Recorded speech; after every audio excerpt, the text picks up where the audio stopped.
Beth yw'r iaith i mi? Gaf i rannu'r gyfrinach. Mae gennym yma gan anwylach. Rhyfeddod 1000 rhyfeddach yw hyn o fyd drwy iaith fach. Mae enw wrth bob mynydd yn glynu, ac fe gliwn o'r newydd ein sŵn ym mhob afon sydd a'n llafar yn ein llefydd.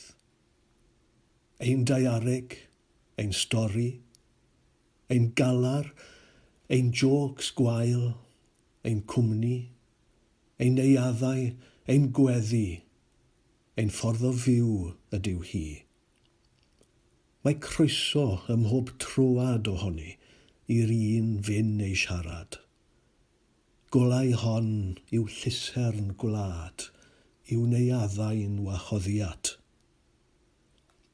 Yn ei llên fe ddarllenni hen linach englynion, a thrwyddi gall oes arall a'i seiri ddweud i dweud i'th gyffwrdd di.